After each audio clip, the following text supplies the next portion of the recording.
adventurers, welcome back to another episode of Underdark Cellars. Today we are starting a new series. We are starting the on a budget bites, budget barbarians, druids on a dollar, frugal fighters. Anyway, the reason I'm starting this series, if you are in the United States of America, life is very expensive and it is going to get more expensive. So I want to show you how you can make things at home with ingredients you probably already have lying around.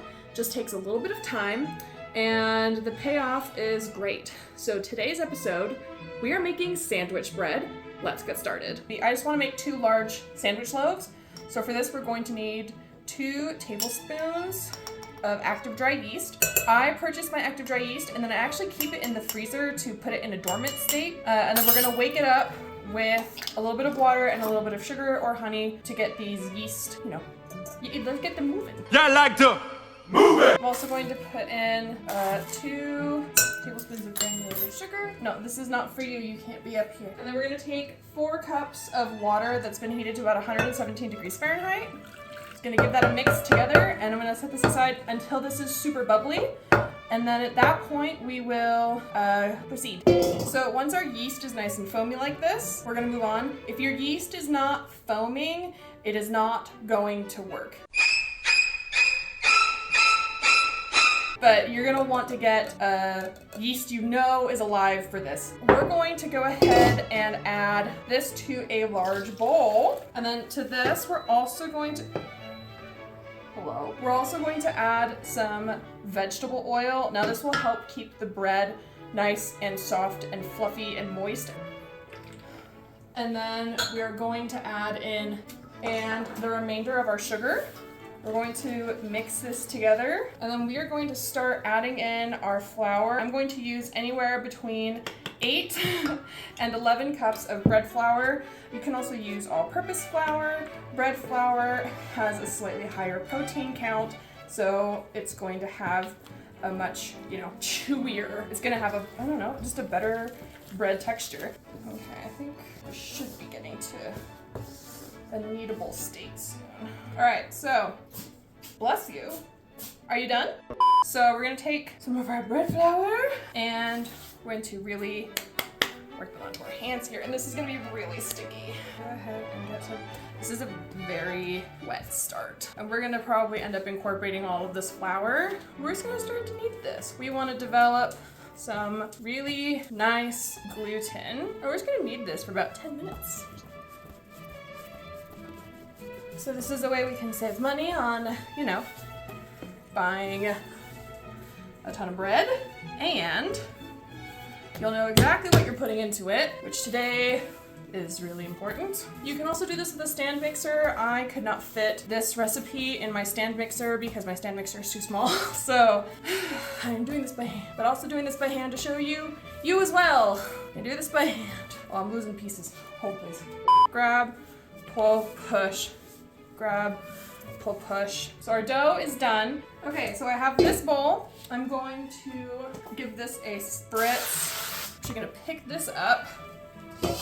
So I don't want this to form a crusty skin on top. So we're actually just gonna flip this over and run this around the outside. And then I'm going to cover this with some plastic wrap. So far this whole process has taken me 20 minutes. So I'm just going to make sure this is nice and tight. And we are going to let this rise until this is doubled in size. So this is basically gonna fill up the whole bowl. See you then. Oh boy. Oh, she's gorgeous. This is the most satisfying part of baking bread. And this is why I said this is therapy. Get your hand into a fist. We're gonna punch this down. We're gonna take a knife and divide this in half. But what I'm gonna do is I'm gonna kind of make this a nice little, shape. And then I'm actually gonna roll this into a log. We're gonna plop this in our hands. Beautiful little dough baby. Now, we're gonna let these rise for about another half hour to 45 minutes.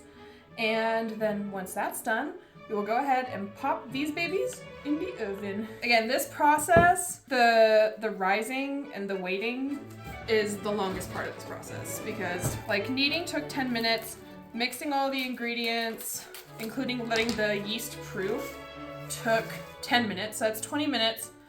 That just now took 2 minutes. So if you have time, this is the perfect thing to do while you're like watching a movie, you know? So we're gonna let these proof for like another 30 minutes. Look how beautiful these are. Just gonna pull this off. Nice and shiny. I don't want this to split horribly, so I am just gonna run. So I'm preheating the oven to 350 degrees. We're gonna do an egg wash. For that, it's super easy. We're gonna take an egg, crack it into a little ramekin. We're gonna add a splash of water. Does not need to be super scientific. And then I'm gonna take a fork and I'm just gonna and just beat the devil out of them. I'm just gonna brush this over this way we should hopefully get a nice golden crust. Oven is preheated. Let's pop these guys in the oven. Whew. A little longer than a few minutes later. We have 1, 2. If we can just take a minute to appreciate how glossy and shiny the top of this is. Oh, gorgeous. Now we just need to let these cool completely, and then we will have some fresh bread. Okay, so these is completely cool. Hooray. I'm gonna show you what this should look like on the inside.